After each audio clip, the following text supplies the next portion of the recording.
Ubaid bin Umair എന്ന് പറയുന്ന ഒരു ചെറുപ്പക്കാരൻ, വലിയ പണ്ഡിതന, മഹാന, അറിയപ്പെടുന്ന വലിയൊരു മഹാന. ഒരു ഭർത്താവ് തന്റെ ഭാര്യയുടെ ഗ്ലാമർ കണ്ടപ്പോ, സുന്ദരിയാ തന്റെ ഭാര്യ, സ്നേഹം കൂടിയപ്പോ ഭർത്താവ് ഭാര്യയോട് പറഞ്ഞു, നിന്റെ സൗന്ദര്യം കണ്ട ഏതാണാ പിഴച്ചു പോകാത്തെ? ഒരു ഭർത്താവ് തന്റെ ഭാര്യയോട് പറയുകയാണ്, നിന്റെ സൗന്ദര്യം കണ്ട ഏതൊരു ചെറുപ്പക്കാരനും പിഴച്ചു പോകും, അത്രയ്ക്കും സൗന്ദര്യമാ നിനക്ക്. ഇതങ്ങോട്ട് പറഞ്ഞപ്പോഴത്തേക്ക് ആമിനെ തെങ്ങിന്റെ മുകളിൽ കയറണമല്ല. അങ്ങനെ അതുകൊണ്ടാ പറഞ്ഞത്, ഭർത്താക്കന്മാര് ഭാര്യമാരോട് ചില കാര്യം പറയാൻ പാടില്ല. അള്ളാഹു ഈമാൻ തരുമാറാകട്ടെ, അള്ളാഹു ഈമാൻ തരുമാറാകട്ടെ. ഒന്നും പറയാൻ പേടിയാ. ഞാൻ ഏതോ ഒരു പ്രസംഗത്തിൽ പറഞ്ഞു, ചില കാര്യങ്ങൾ ചെയ്യുമ്പോൾ പെണ്ണുങ്ങളെ അടിക്കാന്ന്. അത്ര എടുത്തോളൂ, അടിക്കാന്ന് പറഞ്ഞ പോയിന്റ് എടുത്തിട്ടാ ഓരോരുത്തർ പറയുന്നത്. ചില കാര്യങ്ങൾ പറയാൻ പാടില്ല. അതിൽപ്പെട്ട ഒരു കാര്യം, ഇങ്ങനെ ചുമ്മാ ഇരുന്നിട്ട് ആമിനടുത്ത് പറയും, അല്ലാ നീ മലക്കുകളെ പോലെ ഇരിക്കുന്ന, ഹൂർലിങ്ങളെ പ്രസവിച്ച പോലെ നീ ഇരിക്കണം, എന്തൊരു സൗന്ദര്യം, അല്ലോ. അങ്ങനൊന്നും പറയില്ല. എന്തിനാ വെറുതെ ഇല്ലാത്ത കാര്യം പറയണം? അങ്ങനെ പറഞ്ഞു കഴിയുമ്പോൾ ആ പെണ്ണിന്റെ മനസ്സിന്റെ ഉള്ളിൽ ഇങ്ങനെ അങ്ങ് ചിന്ത വരും, അല്ലാ അപ്പാ ശരിയാ പറഞ്ഞേക്ക, ഇല്ല എങ്ങനെ ചിന്ത വരും. അപ്പോ ഭർത്താവ് ഭാര്യയോട് പറഞ്ഞു, പെണ്ണ് നീ എന്തൊരു സൗന്ദര്യം, നിന്റെ സൗന്ദര്യം കണ്ട ഏത് ആണും നിന്റെ മുന്നിൽ തോറ്റുപോകും. ഇത് പറഞ്ഞപ്പോ ഈ പെണ്ണിനൊരു വല്ലാത്ത, അങ്ങനാണോ അതങ്ങനെ. അപ്പൊ പറഞ്ഞ് ഇത്തിരി വെളുപ്പൊക്കെ ഉണ്ട്. ഭാര്യ അങ്ങോട്ട് പറയാൻ തുടങ്ങി. അപ്പൊ ഈ മനുഷ്യൻ ചോദിച്ചു, ഉബൈദ് ബിൻ ഉമൈർ എന്ന് പറയുന്ന ഒരു ചെറുപ്പക്കാരനുണ്ട്, നിനക്ക് അവനെ ഒന്ന് വളയ്ക്കാൻ പറ്റുമോ? ഭർത്താവ് മരപ്പട്ടിക്ക് ഈനാൻ വെച്ചിക്ക് മരപ്പട്ടി കൊട്ടെന്ന് പറയണമല്ലേ. ഭർത്താവ് ഭാര്യയോട് ചോദിക്കുക, എങ്കിൽ ഞാൻ ഒരു ചെറുപ്പക്കാരനെ ഒരാളെ പറഞ്ഞു തരാം, നിനക്ക് അവനെ ഒന്ന് പഴപ്പിക്കാൻ പറ്റുമോ? ഒന്ന് ആലോചിച്ച് വയ്ക്കേ. പക്ഷെ ആ പെണ്ണിത്തിരി ഈമാനുള്ളതെങ്കിൽ ഇവൻ പറഞ്ഞപ്പോഴത്തേക്ക് കയറിയതാ. എൻ്റെ പ്രിയപ്പെട്ട സഹോദരങ്ങളെ, അപ്പൊ ആ പെണ്ണ് പറഞ്ഞു, എന്നാ ഞാൻ പിഴപ്പിക്കാം, ഞാൻ കാണിച്ചു തരാം. എന്റെ പ്രിയപ്പെട്ട സഹോദരങ്ങളെ, ചരിത്രം പറയുകയാണ്, വെറുതെ പറഞ്ഞതല്ല, മക്കയിൽ നടന്ന സംഭവമാ. ഭർത്താവ് പറയുകയാണ്, ഉബൈദ് ബിൻ ഉമൈർ എന്ന് പറയുന്ന ആ ചെറുപ്പക്കാരൻ നിനക്കൊന്ന് പിഴപ്പിക്കാൻ കഴിയുമോ? പടച്ചറപ്പേ. ഭർത്താവ് അവിടെ നിന്ന് പറഞ്ഞു കൊടുക്കുമ്പോ ഭാര്യ അതിന് തയ്യാറാവുകയാണ്. ഭർത്താവ് പറഞ്ഞു, ഒരിക്കലും ആ മനുഷ്യനെ നിനക്ക് പിഴപ്പിക്കാൻ കഴിയില്ല. ആരൊക്കെ നിന്റെ ശരീരം കണ്ട നിന്റെ കൂടെ കൂടിയാലും നിനക്ക് ഒരിക്കലും ആ ചെറുപ്പക്കാരനെ പിഴപ്പിക്കാൻ കഴിയില്ല. പെണ്ണിന് വല്ലാത്ത ദേഷ്യമായി, അവിടെ നിന്ന് വല്ലാത്ത വാശിയായി. പടച്ചവനെ ശരീരം മുഴുവനും വസ്ത്രം മറച്ചുകൊണ്ട് സുന്ദരിയായ പെണ്ണ് പരിശുദ്ധമായ കഅബാലയത്തിന്റെ മതാഫിലേക്ക് കടന്നു പോവുകയാ. മഹാനായ ഉബൈദ് ബിൻ ഉമൈർ എന്ന് പറയുന്ന ചെറുപ്പക്കാർ പരിശുദ്ധമായ കഅബാലയത്തിന്റെ മതാഫിൽ നിൽക്കുമ്പോ വല്ലാത്ത അറിവുള്ള ഒരു മനുഷ്യനാട്, പണ്ഡിതനാട്. ഈ പെണ്ണ് ചെന്നിട്ട് ചോദിക്കുകയാ, എനിക്ക് ചില മസലകൾ ചോദിക്കാനുണ്ട്, എനിക്ക് ചില അറിവുകൾ പറഞ്ഞു തരുമോ? ഉബൈദ് ബിൻ ഉമൈർ എന്ന് പറയുന്ന മനുഷ്യൻ പറഞ്ഞു തരാ. പെണ്ണ് പറഞ്ഞു, നമുക്ക് അങ്ങോട്ടൊന്ന് മാറി നിൽക്കാം, കുറച്ചങ്ങോട്ടങ്ങ് മാറി നിൽക്കാം. പടച്ചവനെ അവിടെ നിന്ന് വിളിച്ചുകൊണ്ട് അങ്ങോട്ട് മാറ്റി നിർത്തി. അവസാനം അവിടെ നിന്ന് സംസാരിച്ചു കൊണ്ടിരിക്കുമ്പോ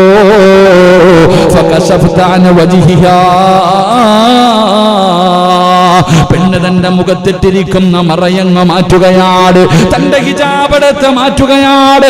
എന്നിട്ട് തന്റെ സൗന്ദര്യം ആ ഉബൈദ് ബിൻ ഉമൈർ എന്ന് പറയുന്ന ചെറുപ്പക്കാരന്റെ മുന്നില് തന്റെ സൗന്ദര്യം ഇങ്ങനെ തുറന്നു കാണിച്ചിട്ട് ആ പെണ്ണ് ചോദിക്കുന്നു, ഉബൈദേ, എനിക്ക് നിന്നെ വല്ലാത്ത ഇഷ്ടമാണ്, എന്റെ ആഗ്രഹമൊന്ന് സാധിച്ചു തരുമോ? അല്ലാഹുവേ. ഉബൈദ് ബിൻ ഉമൈർ എന്ന് പറയുന്ന മനുഷ്യനുണ്ടല്ലോ, അവിടെ നിന്ന് ചോദിക്കുന്നു, പെണ്ണേ, നീ എവിടെ വെച്ചാ ചോദിക്കുന്നതെന്നറിയുമോ? നീ എവിടെയാ നിൽക്കുന്നതെന്നറിയുമോ? അല്ലാഹുവിന്റെ പരിശുദ്ധമായ കഅബാലയത്തിന്റെ മുന്നിൽ വെച്ചുകൊണ്ട് ഈ സുന്ദരിയായ പെണ്ണ് തന്റെ ശരീരം കാണിച്ചിട്ട് അവിടെ ആ ചെറുപ്പക്കാരനെ പിഴപ്പിക്കാൻ നോക്കുമ്പോ ഉബൈദ് ബിൻ ഉമൈർ എന്ന് പറയുന്ന മനുഷ്യൻ ചോദിക്കുകയാ, പെണ്ണേ, അതാ ഞാൻ നിന്റെ ആഗ്രഹം സാധിച്ചു തരാ. പക്ഷെ അവിടെ നിന്ന് ചോദിക്കുകയാണ്, സക്കറാത്തിന്റെ അവസ്ഥയിൽ മരണത്തോട് മല്ലടിച്ചു കൊണ്ടിരിക്കുമ്പോ അല്ലാഹുവിന്റെ മലക്കുകളെ മുഖറബ് മലക്കുൽ മൗത്ത് അസ്റായീൽ എന്ന് പറയുന്ന മലക്കുകളും തന്റെ അനുയായികളും നിന്റെ റൂഹ് പിടിക്കുന്നതിന് വേണ്ടി കണ്ണിന്റെ മുന്നിലേക്ക് ഇറങ്ങി വരുന്ന ഒരു സമയമുണ്ടല്ലോ. ഫകസഫിനാ അൻക ഇതാക ഫബസറുക അൽയൗമ ഹദീദ്. കണ്ണുകൊണ്ട് മലക്കുകളെ കാണുന്ന ഒരു രംഗമുണ്ടല്ലോ, ആ മരണം കണ്ണിന്റെ മുന്നിൽ വരുന്ന സമയം നീ ഇത് ചെയ്താ രക്ഷപ്പെടുമെന്ന് നിനക്ക് തോന്നുന്നോ പെണ്ണേ? ഉമൈർ എന്ന് പറയുന്ന ചെറുപ്പക്കാരൻ ചോദിക്കുകയാ, അസ്റായിലിനെ കണ്ടുമുട്ടുന്ന സമയം അവര് മുഴുവനും ചുറ്റുഭാഗത്ത് നിന്നിട്ട് കല്ലാ ഇദാ ബലഗതി തറാകിയ വകീല മൻ റാക് വളന്ന അന്നഹുൽ ഫിറാക് വൽതഫതി സാക് ബിസാക് ഇലാ റബ്ബിക യൗമഇദിനിൽ മസാക്. ആ ഭയാനകമായ രംഗമുണ്ടല്ലോ, ആ സമയത്ത് നീ ഇത് ചെയ്താ നിനക്ക് രക്ഷപ്പെടുമെന്ന് തോന്നുന്നുണ്ടോ പെണ്ണേ? 6 അടി മണ്ണെന്ന് പറയുന്ന കബറുണ്ടല്ലോ, ആ കബറിന്റെ അകത്ത് നിന്നെ കൊണ്ടുപോയി കുടിച്ചിടുമല്ലോ. ആരാരുമില്ലാത്ത കബറിന്റെ അകത്ത് നിന്നെ കൊണ്ടുപോയി കുടിച്ചിടുമ്പോ 6 അടി മണ്ണിന്റെ അകത്ത് നിനക്ക് രക്ഷപ്പെടാമെന്ന് നിനക്ക് തോന്നുന്നുണ്ടോ? അവിടെ നിന്ന് മഹാനായ ഉമൈർ എന്ന് പറയുന്ന ചെറുപ്പക്കാരൻ ചോദിക്കുകയാ, നാളെ കബറിന്റെ അകത്ത് നിന്ന് എഴുന്നേറ്റ് വരുന്ന ദിവസമുണ്ടല്ലോ, ചെമ്പിന്റെ തറയിലെ നാളെ പടച്ചറപ്പിന്റെ കോടതിയിൽ അല്ലാഹു വിചാരണ ചെയ്യുന്ന സമയത്ത് ലോകത്ത് കടന്നു വന്ന സർവരുടെയും മുന്നിൽ വെച്ചിട്ട് അല്ലാഹു നിന്നോട് ചോദിക്കുമ്പോ അവരുടെ മുന്നിൽ നിന്നുകൊണ്ടൊരു വ്യഭിചാരിയെ പോലെ ദുനിയാവും ആഖിറവും നഷ്ടപ്പെട്ടവരെ പോലെ അല്ലാഹുവിന്റെ മുന്നിൽ നിന്ന് നിനക്ക് നാണം കെടാറ് നീ ആഗ്രഹിക്കുന്നുണ്ടോ പെണ്ണേ? ഈ പറയുന്നത് ചുമലിലിരിക്കുന്ന 2 മലക്കുകൾ എഴുതി വച്ചിരിക്കുകയാ. നാളെ നിന്നെ റബ്ബിന്റെ മുന്നിൽ വെച്ച് ഈ നന്മതിന്മ എഴുതിയ കിതാബ് നിന്റെ കയ്യിലേക്ക് എടുത്തു തരുമ്പോ നിനക്ക് സന്തോഷിക്കാൻ പറ്റുമോ? ഈ ചോദിച്ചതിന്റെ പേരില്, ഇത് ചെയ്തതിന്റെ പേരില് ആ കിതാബ് എടുത്തു തരുമ്പോ അതിനകത്ത് എല്ലാം എഴുതി വച്ചിരിക്കുകയാ. മാലിഹാദൽ കിതാബ് ലാ യുഗാദിറു സഗീറതൻ വലാ കബീറതൻ ഇല്ലാ അഹ്സാഹാ. ഞാനും നിങ്ങളും ചോദിക്കുമല്ലോ, നാളെ നന്മതിന്മ എഴുതിയ കിതാബ് എടുത്ത് എന്റെ കയ്യിൽ തരുമ്പോ വായിച്ചിട്ട് ഞാൻ അല്ലാഹുവോട് ചോദിക്കുന്നു, അല്ലാ ആരും കാണാതെ പായിപ്പാട് പള്ളിയിലെ എന്റെ റൂമിന്റെ അകത്തിരുന്ന് ഞാൻ ചെയ്തതുപോലും ഇതിനകത്തുണ്ടല്ലോ തമ്പുരാര്. എല്ലാം പടച്ചവര് ഞാൻ ആരും അറിയില്ലെന്ന് കരുതിയത് സർവ്വതും ഇതിനകത്തുണ്ടല്ലോ തമ്പുരാര്. ഇതെന്ത് കിതാബാ അല്ലാ? പെണ്ണെ, നിനക്ക് രക്ഷപ്പെടാമെന്ന് നിനക്ക് തോന്നുന്നുണ്ടോ? നരകത്തിന്റെ മുകളിലൂടെ പടച്ചറപ്പ് വലിച്ചു കെട്ടിയിരിക്കുന്ന സിറാത്ത് എന്ന പാലം, ആ പാലത്തിന്റെ മുകളിലൂടെ നിനക്കൊന്ന് സ്വർഗത്തിൽ പോകാൻ കഴിയുമെന്ന് തോന്നുന്നുണ്ടോ? എന്റെ പ്രിയപ്പെട്ട ചെറുപ്പക്കാരാ, എന്റെ പ്രിയപ്പെട്ട മുസ്ലിമേ, ആ പെണ്ണിന്റെ കണ്ണറിയാതെ നിറഞ്ഞുപോയി, ആ പെണ്ണിന്റെ കണ്ണറിയാതെ നിറഞ്ഞുപോയി. കഅബാലയത്തിന്റെ മുറ്റത്തിരുന്നിട്ട് റബ്ബിന്റെ മുന്നിൽ പശ്ചാത്തപിക്കുകയാ. എന്റെ പ്രിയപ്പെട്ടവരെ, തെറ്റിലേക്ക് ക്ഷണിക്കുമ്പോ മിസ് കോളാണെന്ന് പറഞ്ഞ് നിന്റെ ഫോണിലേക്ക് ഒരു കോള് വന്നു. അവസാനം പടച്ചവരെ മോശമായ സംസാരങ്ങൾ പറയാൻ തുടങ്ങുമ്പോ അത് പാപമാ, ഇത് അപരാധമാ, ഇത് ചതിയാണ്, ഇത് ദുനിയാവും ആഖിറവും നഷ്ടപ്പെടുത്തുന്നതാണ്, ഈമാൻ നഷ്ടപ്പെടുത്തി കളയുന്ന കാര്യമാണ്. പെണ്ണേ, നീ നിന്റെ ഭർത്താവിനെ വഞ്ചിക്കല്ലേ. പെടാ ചെറുപ്പക്കാരാ, എന്നെ പോലെ ഒരു പെണ്ണ് നിന്റെ വീടിന്റെ അകത്തുണ്ട്, ആ പാവപ്പെട്ടവളെ നീ ചതിക്കല്ലേ. അല്ലാഹുവിനെ ഭയക്കൂ. ഒരൽപ്പനേരത്തെ സുഖത്തിന് വേണ്ടി നിന്റെ ദുനിയാവും ആഖിറവും നഷ്ടപ്പെടുത്തല്ലേ എന്ന് പറഞ്ഞു കൊടുക്കാൻ കഴിയണം ചെറുപ്പക്കാരാ, എന്ന് പറഞ്ഞു കൊടുത്ത് നേരെയാക്കാൻ കഴിയണം. അതുകൊണ്ടാണ് അല്ലാഹു പറഞ്ഞത്, വലിമൻ ഖാഫ മഖാമ റബ്ബിഹി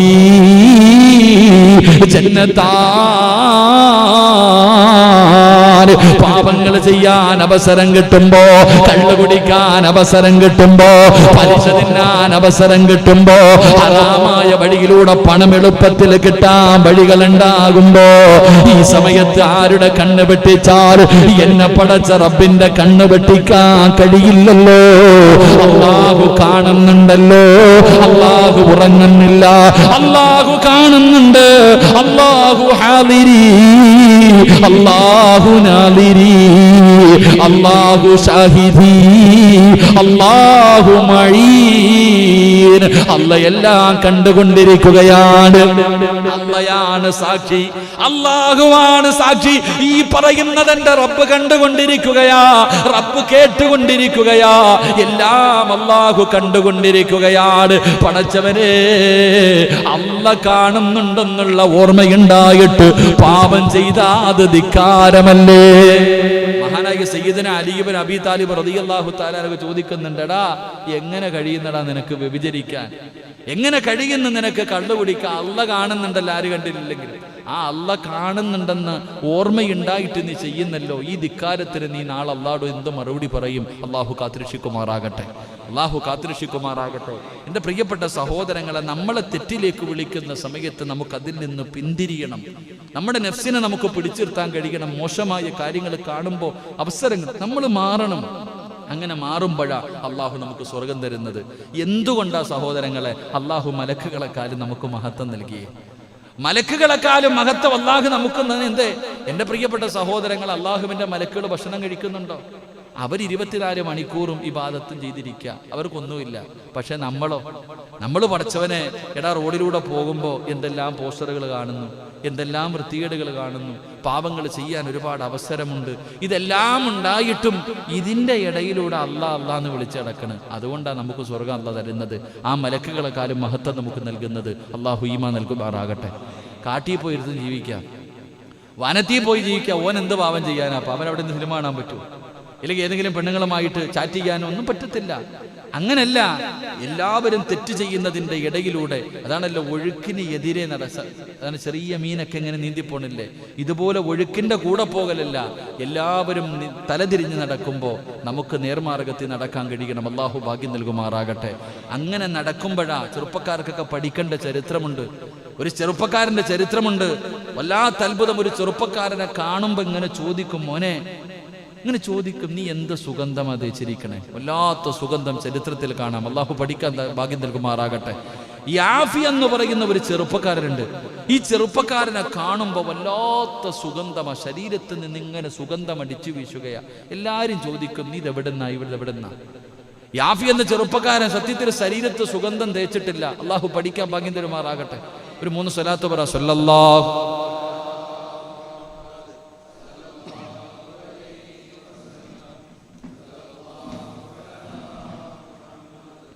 സല്ലല്ലാഹു അലൈഹി വസല്ലം.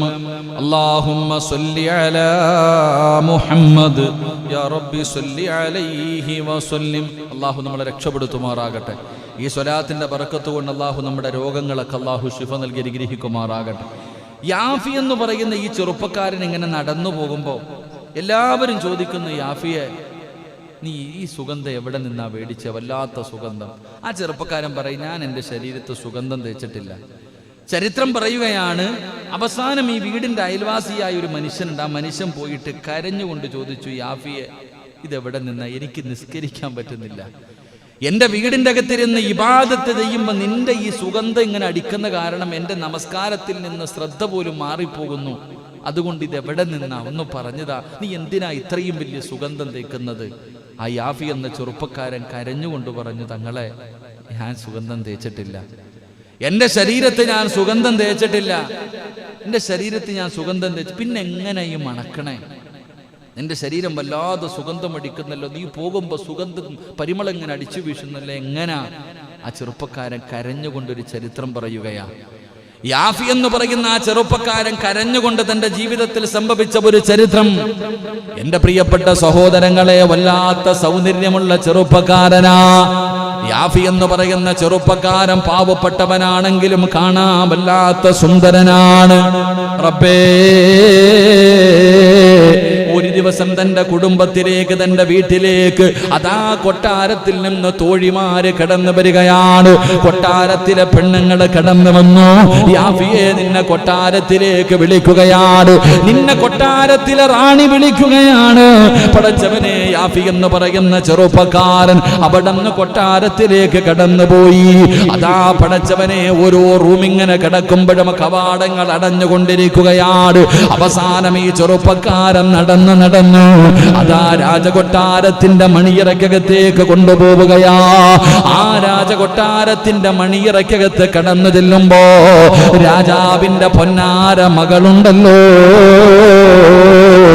ഏറ്റവും കൂടിയ മനോഹരമായ സുഗന്ധം ധരിച്ചു, ഏറ്റവും നല്ല മനോഹരമായ വസ്ത്രം ധരിച്ചു. യാഫി എന്ന ചെറുപ്പക്കാരൻ കൊട്ടാരത്തിന്റെ മണിയറക്കകത്തേക്ക് കടന്നു ചെന്നപ്പോ ശരീരത്തിന്റെ ഔറത്തുകൾ വെളിയിൽ കാണുന്ന വസ്ത്രം, ശരീരം പോലും പുറത്ത് കാണുന്ന ബെഡ്റൂമിൽ ധരിക്കുന്ന വസ്ത്രമുണ്ടല്ലോ, ഇതുപോലെയുള്ള വസ്ത്രം ധരിച്ചിട്ട് ഈ പെണ്ണ് ഓടി വന്നിട്ട് യാഫി എന്ന് പറയുന്ന ചെറുപ്പക്കാരനെ കെട്ടിപ്പിടിക്കുകയാ. ഓടി വന്ന് തന്റെ ശരീരത്തിലേക്ക് ചേർത്ത് പിടിച്ചിട്ട് ചെവിയിൽ പറയുന്നു, യാഫിയേ, നിന്നെ എനിക്ക് വല്ലാത്ത ഇഷ്ടമാടാ, എനിക്ക് നിന്നോട് വല്ലാത്ത പ്രേമമാ, ഭ്രാന്ത് പിടിക്കുന്നു യാഫിയേ, എന്റെ ആഗ്രഹമൊന്ന് സാധിച്ചു താടാ യാഫിയേ.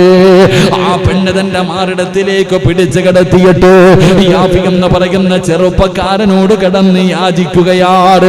അല്ലാ, കെട്ടിപ്പിടിച്ച് ചുംബനം കൊടുത്തിട്ട് പറയുന്നു, റെഡിയാകടാ. തന്റെ കയ്യിലേക്ക് വിലപിടിപ്പുള്ള വസ്ത്രമെടുത്ത് കൊടുത്തിട്ട് ഒരുങ്ങാൻ പറയുമ്പോ യാഫി എന്ന ചെറുപ്പക്കാരൻ കടന്ന് കരയുകയാ. അല്ലാഹുവേ, പെട്ടുപോയല്ലോ, രാജാവിന്റെ കൊട്ടാരത്തിന്റെ മണിയറയ്ക്കകത്താണ്. പടച്ചവരെ, ഇനി രക്ഷപ്പെടുത്താൻ നിനക്കല്ലാതെ മറ്റാർക്കും കഴിയില്ല റബ്ബേ. സുജൂദിൽ കിടന്ന് കരയുകയാണ്. പടച്ചവരെ, ഈ പെണ്ണിന്റെ ശരീരമാണ് ആഗ്രഹിക്കുന്നത്, രക്ഷപ്പെടാൻ ഒരു വഴിയുമില്ലല്ലോ. അവസാനം ഈ ചെറുപ്പക്കാരൻ ചെയ്തതെന്നറിയുമോ? അവിടെ ഇരുന്നു കൊണ്ട് മലമൂത്ര വിസർജനം നടത്തുകയാണ്, മലമൂത്ര വിസർജനം നടത്തുകയാണ്. എന്നിട്ട് അത് വാരിയിട്ട് തന്റെ ശരീരം മുഴുവനും തേക്കുകയാ. ആ മലവും മൂത്രവും എടുത്ത് തന്റെ ശരീരം മുഴുവനും തേക്കുകയാണ്. രാജാവിന്റെ പൊന്നാര മകളുണ്ടല്ലോ, കൊട്ടാരത്തിന്റെ വാതിൽ തുറന്ന് പുറത്തേക്ക് വരുമ്പോ സുബ്ഹാനല്ലാഹ്, പടച്ചവരെ, അതാ ശരീരം മുഴുവനും വിസർജനം വാരി തേച്ച് നിൽക്കുന്ന യാഫിയനെ കണ്ടപ്പോ സങ്കടത്തോടെ ചോദിക്കുന്നു, എടാ യാഫിയേ, എന്തിനാ ഇങ്ങനെ ചെയ്തത്? എന്തിനാ നീ ഇങ്ങനെ ചെയ്തത്? എന്തിനാടാ യാഫിയേ? ഇതാരും കാണില്ലല്ലോ, ഇതാരും അറിയില്ലല്ലോ. ഇതിനകത്തിരുന്ന് ഞാനും നീയും എന്ത് ചെയ്താൽ ഒരാള് പോലും കാണില്ലായിരുന്നല്ലോ. എന്തിനാടാ നീ ഇങ്ങനെ ചെയ്തതെന്ന് ചോദിച്ചപ്പോ യാഫി എന്ന ചെറുപ്പക്കാരൻ പറഞ്ഞ മറുപടി എന്തെന്നറിയോ? പെണ്ണേ, ഇന്നി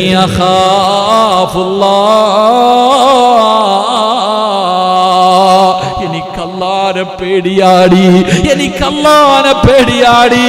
ആര് കണ്ടില്ലെങ്കിലും അല്ല കാണുന്നുണ്ടല്ലോ. എവിടെ ഇരുന്ന് മറഞ്ഞിരുന്ന് ചെയ്താലും പടച്ചറപ്പ് കാണുന്നുണ്ടല്ലോ. എനിക്ക് പേടിയാ, എനിക്ക് പേടിയാ. അവസാനം കൊട്ടാരത്തിന്റെ മണിയറയ്ക്കകത്തിരുന്ന് ആ പെണ്ണവടന്ന് ആട്ടിയിറക്കുമ്പോ പൊട്ടിക്കരഞ്ഞുകൊണ്ട് യാഫി എന്ന് പറയുന്ന ചെറുപ്പക്കാർ മരുഭൂമിയിലേക്ക് വന്ന് തന്റെ ശരീരത്തിലേക്ക് മണ്ണ് വാരിയിടുകയാ. പാപം ചെയ്തു പോയല്ലോ റബ്ബേ, തെറ്റ് ചെയ്തു പോയല്ലോ റബ്ബേ, എനിക്കിനി സ്വർഗം കിട്ടില്ലല്ലോ, നാളെ മുത്തുനബിയുടെ കൂടെ സ്വർഗത്തിൽ കടക്കാൻ കഴിയില്ലല്ലോ. ശരീരം മുഴുവനും മണ്ണ് മണ്ണ് വാരിയിട്ട് പടച്ചവരെ രാവും പകലും അവിടെ നിന്ന് നിലവിളിച്ച് കരഞ്ഞുകൊണ്ട് നടക്കുകയാ. എന്റെ പ്രിയപ്പെട്ടവരെ, യാഫി എന്ന ചെറുപ്പക്കാരൻ മഹാനവറുകളോട് പറയുകയാണ്, അല്ലാഹുവേ, ഏറ്റവും കൂടുതൽ വിഷമമെന്തെന്നറിയോ? ഈ പെണ്ണ് തൊട്ട ശരീരവുമായി ഞാൻ എങ്ങനാണ് മുത്തുനബിയുടെ മുന്നിൽ പോകുന്നത്, ആ പ്രവാചകന്റെ കൂടെ സ്വർഗത്തിൽ പോകുന്നത്, ആ പ്രവാചകന്റെ ശഫാഅത്ത് കിട്ടുന്നത്? പടച്ചവനെ നിലവിളിച്ച് കരഞ്ഞു കരഞ്ഞു നടക്കുകയാണ്. അവസാനം അവിടെ ഉറപ്പേ പാതിരാത്രി എഴുന്നേറ്റ് നിസ്കരിച്ചിട്ട് തൗബ ചെയ്തു. അവിടെ കരഞ്ഞു കരഞ്ഞ് തളർന്നു കിടക്കുമ്പോ ആരാ വരുന്നതെന്നറിയുമോ? മഹാനായ നബി മുഹമ്മദ് മുസ്തഫ സല്ലല്ലാഹു അലൈഹി വസല്ലമ തങ്ങള്. അല്ലാഹുവിന്റെ പ്രവാചകൻ അവിടുന്ന് സ്വപ്നത്തിലൂടെ കടന്നു വരികയാണ്. യാഫി എന്ന് പറയുന്ന ചെറുപ്പക്കാരന് മുത്തുനബി അവിടുന്ന് കെട്ടിപ്പിടിച്ചത് കൊണ്ടാ, മുത്തുനബി എന്നെ കെട്ടിപ്പിടിച്ചത് കൊണ്ടാണ് ആ സുഗന്ധമാണ് ഈ ശരീരത്തിൽ നിന്ന് അടിച്ചു വീശുന്നതെന്ന് പറയുമ്പോ എന്റെ പ്രിയപ്പെട്ട ചെറുപ്പക്കാരാ, മോനെ, അവസരം കിട്ടുമ്പോ മുതലാക്കല്ലേ. പടച്ചറപ്പിനെ ഭയന്നുകൊണ്ട് പിന്തിരിയാൻ കഴിയണം, തെറ്റുകളിൽ നിന്ന് അകലാൻ കഴിയണം. ഒരിക്കലും നിന്റെ ശരീരം പറയുന്നത് നീ അനുസരിക്കരുത്, ശരീരം പറയുന്നത് നീ കേൾക്കരുത്. നീ ശരീരത്തിന്റെ അടിമയല്ല, നിന്റെ നഫ്സ് നിന്റെ അടിമയാണ്. ഞാൻ പറയുന്നത് എന്റെ ശരീരം കേൾക്കണം. അങ്ങനെ ഒരു കാലം വന്നാ അള്ളാന്റെ ഖുർആനാ പറയുന്നത്, അള്ളാന്റെ ഖുർആനാ പറയുന്നത്, അങ്ങനെ നമ്മുടെ ശരീരം നമ്മൾ പറയുന്നത് അനുസരിക്കുന്ന ഒരവസ്ഥ വന്നാൽ വഅമ്മാമൻ ഖാഫ മഖാമ റബ്ബിഹി വനഹൻ നഫ്സ അനിൽ ഹവാ ഫഇന്നൽ ജന്നത ഹിയൽ മഅവാ. സ്വർഗം തരാമെന്ന് പടച്ച റബ്ബാണ് പറയുന്നത്, അല്ലാഹുവാണ് പറയുന്നത് സ്വർഗം തരാമെന്ന്. അതുകൊണ്ട് ഉസ്താദേ, എന്റെ ശരീരം സ്വർഗത്തിന് പകരമായി എന്റെ ശരീരം, എന്റെ നഫ്സുണ്ടല്ലോ, ആ നഫ്സിനെ എന്റെ അടിമയാക്കാൻ തീരുമാനിച്ചു. 33 കൊല്ലത്തിന്റെ ഇടയിൽ ഞാൻ പഠിച്ച രണ്ടാമത്തെ അറിവിതാണെന്ന് മഹാനായ ഖാതിമുൽ അസം തങ്ങൾ പറയുമ്പോ, അല്ലാ, ഈ ഒരു ഇൽമ ഞങ്ങൾക്കും തരണേ അല്ലാ. ഞങ്ങളുടെ നഫ്സുകളെ നിയന്ത്രിക്കാൻ ഞങ്ങൾക്ക് ഭാഗ്യം തരണേ അല്ലാ. ഉസ്താദിനോട് ശിഷ്യം പറഞ്ഞു കൊടുക്കുക, ഖുർആനിൽ അല്ലാഹു പറഞ്ഞിട്ടുണ്ട്, സ്വന്തം ശരീരത്തെ, സ്വന്തം നഫ്സിനെ അല്ലാഹുവിനെ ഭയന്നുകൊണ്ട് ആരാണോ പിടിച്ചു വെക്കുന്നത്, വരുതിയിൽ കൊണ്ടുവരുന്നത്, അവന് നാളെ സ്വർഗമുണ്ടെന്ന് ഖുർആൻ പറഞ്ഞു. അതുകൊണ്ട് ഞാൻ തീരുമാനിച്ചു, ഇന്നു മുതൽ ഞാൻ പറയുന്നത് എൻ്റെ ശരീരം കേൾക്കണം, ഞാൻ പറയുന്നത് എൻ്റെ ശരീരം കേൾക്കണം, ശരീരം എൻ്റെ അടിമയാണ്. അങ്ങനെ ഞാൻ തീരുമാനമെടുത്തു. അതാണ് ഞാൻ പഠിച്ച രണ്ടാമത്തെ അറിവ്. അള്ളാഹു നമുക്ക് ഈമാൻ നൽകുമാറാകട്ടെ, അള്ളാഹു നമുക്ക് ഈമാൻ നൽകുമാറാകട്ടെ. സിറാജ് പറയുന്നത് സിറാജിൻ്റെ നഫ്സ് കേൾക്കണം, കേട്ടില്ലെങ്കിൽ പിന്നെ എൻ്റെ അവസ്ഥ നരകമാണ്. അള്ളാഹു കാത്തിരക്ഷിക്കുമാറാകട്ടെ, അള്ളാഹു കാത്തിരക്ഷിക്കുമാറാകട്ടെ. 3 ഇരിക്കല്ലേ? നിർത്താറായോ? ഇല്ല, ഇന്ന് ചായം കടിയൊന്നും ഇല്ലേ? ഇപ്പോൾ ഇൻഷാ അല്ലാഹ്, ഇൻഷാ അല്ലാഹ്, അൽഹംദുലില്ലാഹ്.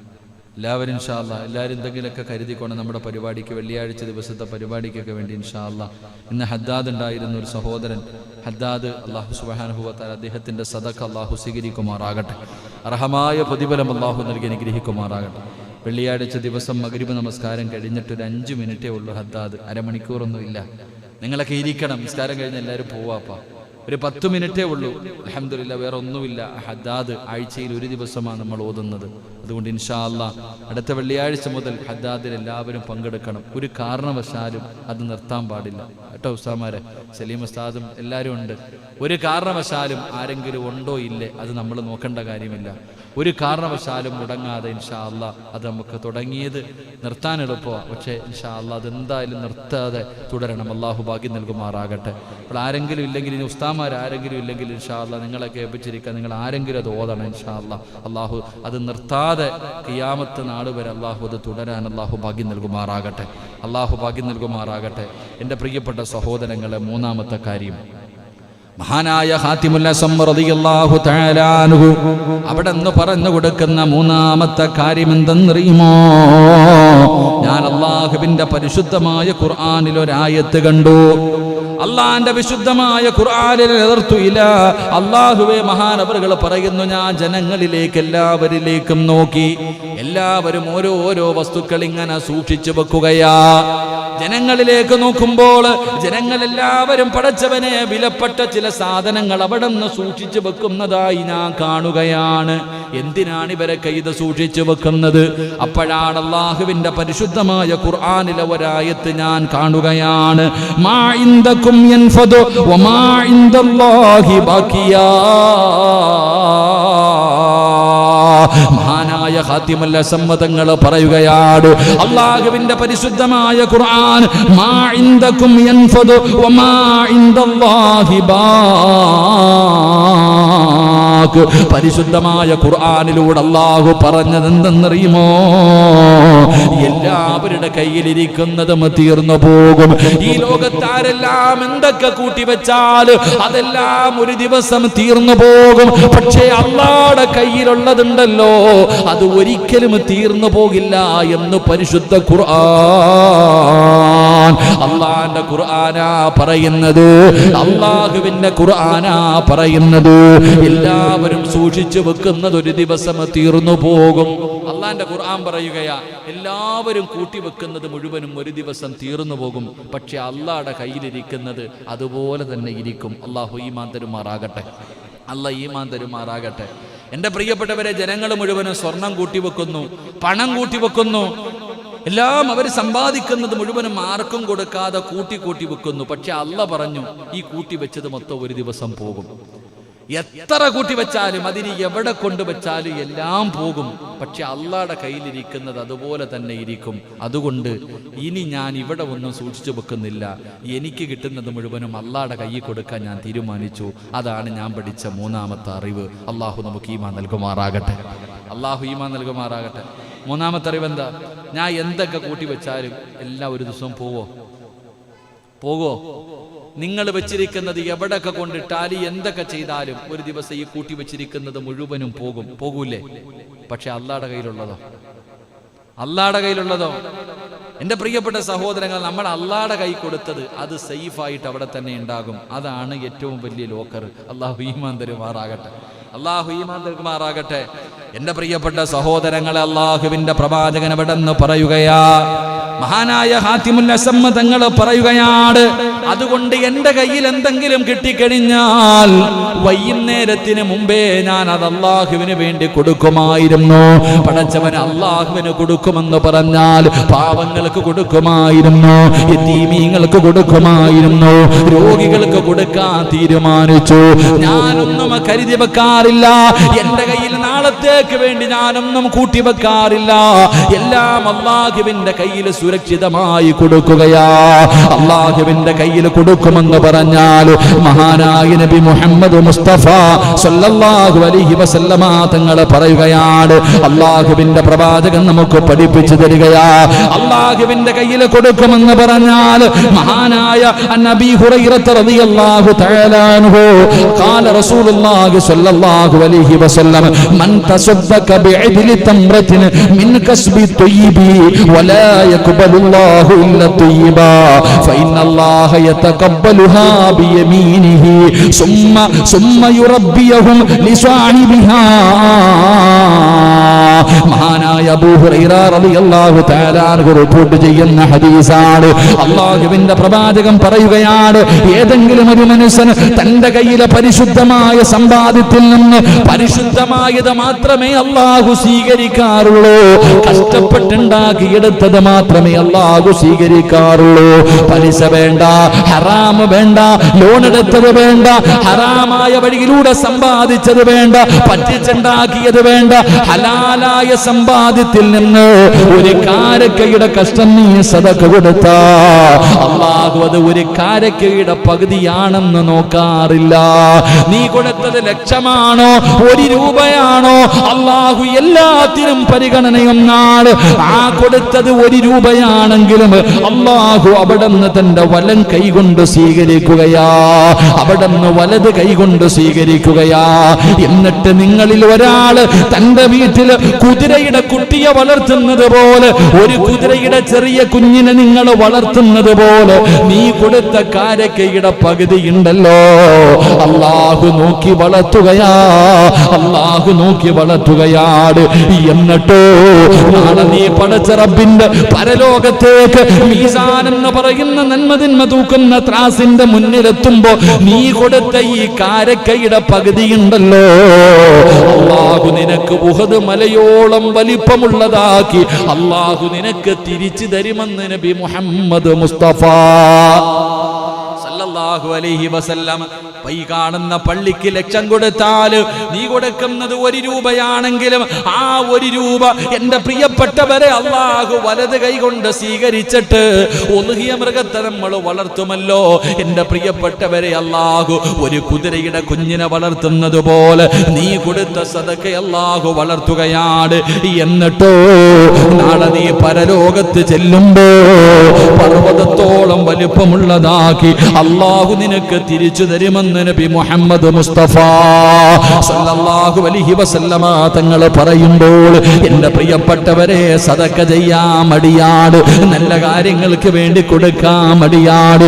ശൈത്താൻ പറയും കുറഞ്ഞു പോകും, നിനക്ക് ദാരിദ്ര്യം വരും എന്ന് പറയുമ്പോ എന്റെ പ്രിയപ്പെട്ടവരെ കൊടുക്കാതെ പൂഴ്ത്തി വെക്കുന്നവന് എന്തൊരു വലിയ ഭാഗ്യമാണ് നീ നഷ്ടപ്പെടുത്തുന്നത്, എത്ര വലിയ ഭാഗ്യമാണ് നഷ്ടപ്പെടുത്തുന്നത്.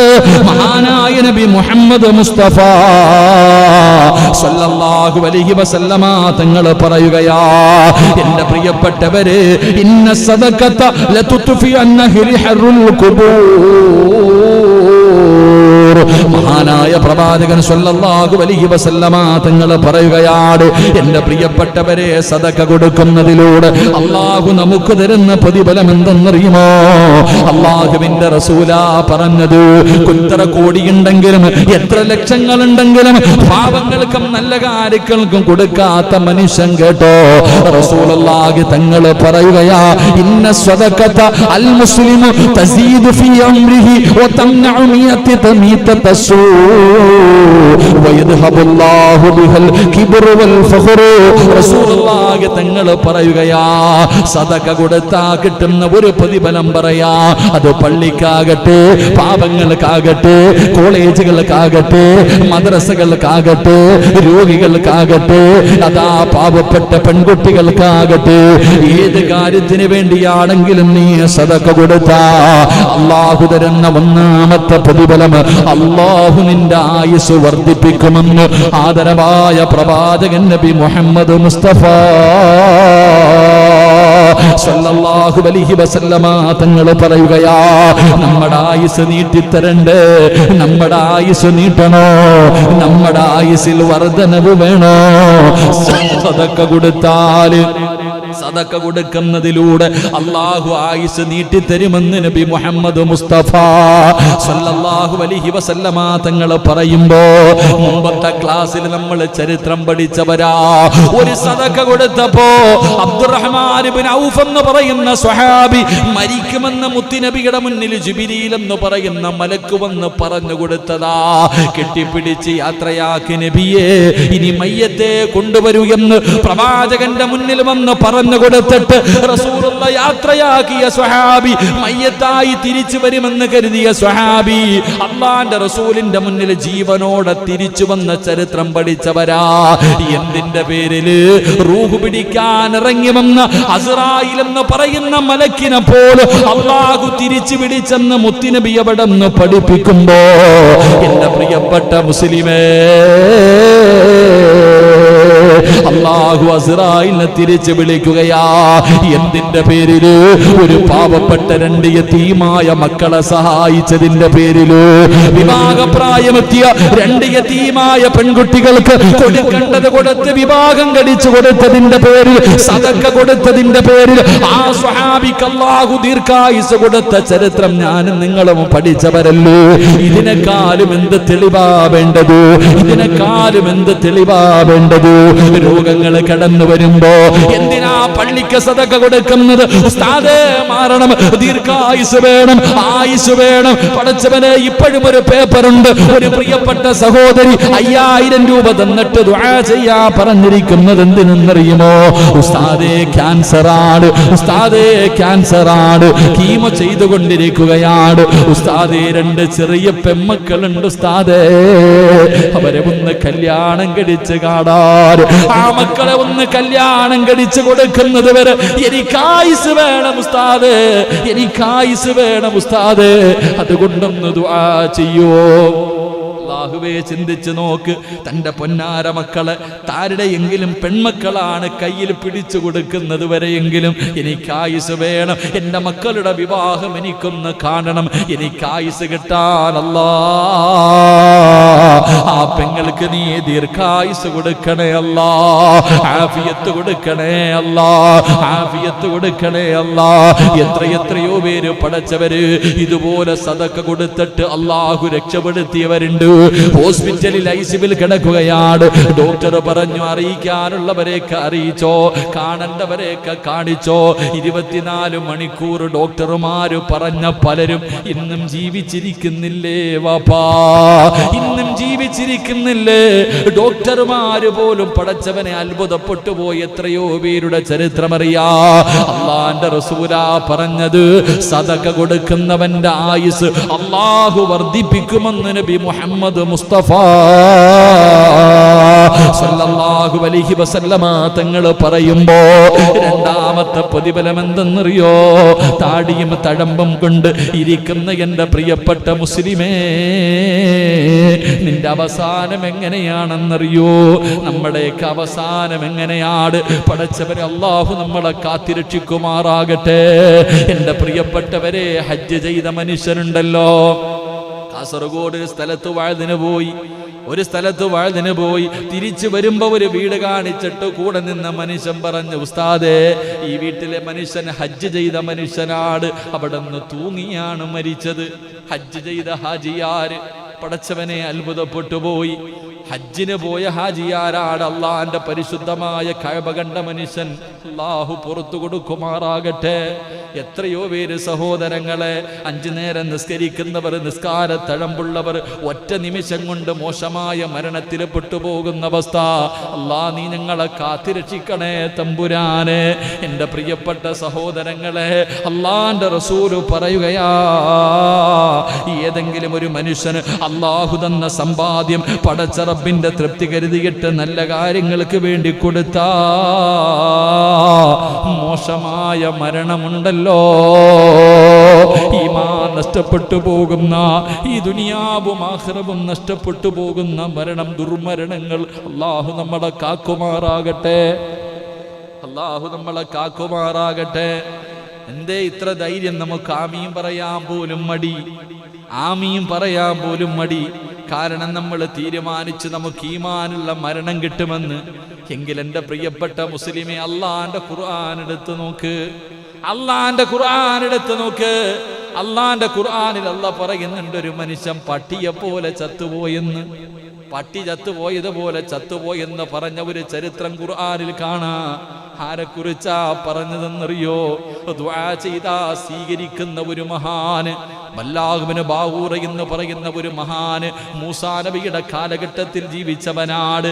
വല്ലാഹുവേ, 2 കൈയും ഉയർത്തിയിട്ട് റബ്ബിനോട് എന്തെങ്കിലും ചോദിച്ചാ ഉടനെ ഉത്തരം കിട്ടുമായിരുന്നു. അത്രയും വലിയ മഹാനാണ്. അവസാനം കാഫിറായി ചത്തുപോയത്. എത്രയോ സഹാബത്തിന്റെ ചരിത്രമുണ്ട്. അല്ലാഹുവിന്റെ റസൂല് സഹാബിയാണ്, മാടപ്പറാവെന്ന് സ്വഹാബത്ത് വിളിച്ചിരുന്ന സ്വഹാബിയാണ്. അവസാനം ഈമാനില്ലാതെ നഷ്ടപ്പെട്ടു പോയത്. എൻ്റെ പ്രിയപ്പെട്ടവരെ, അവരൊക്കെ ഭയന്നിരുന്നു. ഇബ്രാഹിം നബി പോലും അല്ലാഹുവിനോട് കഅബാലയം പണിതിട്ട് റബ്ബിനോട് ആദ്യം ചോദിച്ച വാദ്യവാചകം എന്താ? അല്ലാഹുവിനോട് ചോദിച്ചു, റബ്ബേ, ഇത് നീ സ്വീകരിക്കണേ അല്ലാ, എനിക്ക് ഈമാനുള്ള ഒരു മരണം തരണേ അല്ലാ. ദുആ ചെയ്തത് ഇബ്രാഹിം നബിയാ. യൂസുഫ് നബിയും ദുആ ചെയ്തത്, അല്ലാഹുവേ തവഫനി മുസ്ലിമാ, ഈമാനുള്ള മരണവാ. മഹാനാ മഹാനായ നബി മുഹമ്മദ് മുസ്തഫ സല്ലല്ലാഹു അലൈഹി വസല്ലമ തങ്ങൾ ഈ ലോകം തന്നെ സൃഷ്ടിക്കാൻ കാരണക്കാരനായ മുത്തുനബിയാണ്. പാതിരാത്രി സുജൂദിൽ കിടന്നിട്ട് കരയുകയാ, യാ മുകല്ലിബൽ ഖുലൂബ്, ഹൃദയങ്ങളെ മറിച്ച് കളയുന്ന അല്ലാ,